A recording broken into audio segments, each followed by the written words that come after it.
Today I'm going to show you how to cut beans for curry. Here, this is fresh beans which I have bought from the market.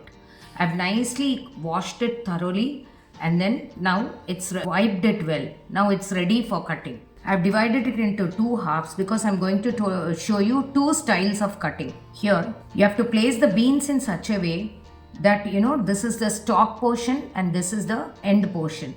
So now we need to remove the stalk portion totally because they are very sharp and they might hurt your throat. Just I'm holding it tightly and then I give a slight cut here in such a way that all the stalk portion could be discarded. Turn it the other way and hold the bottom portion of the beans and in the similar fashion give a cut like this in the end so that all the bottom portion which is harder also can be discarded. Now let us begin the cutting now. Hold them together like this, and this is the pure South Indian style of making sabji with the beans, and for which the beans is cut like this, very thin.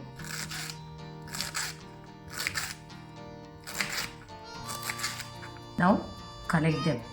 You can see how thin it is, and so this is one way of cutting. Now this is the second set of beans which I had kept separately, for which I have removed the stalk portion and the bottom portion.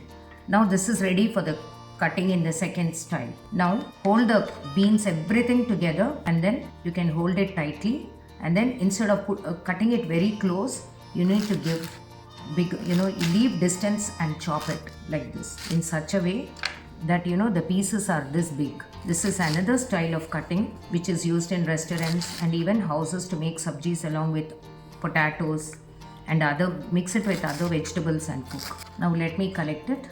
As you can see, these are the two ways in which you can cut beans. One is this in a into very small pieces like this, and another one into bigger and thicker pieces like this. Thank you.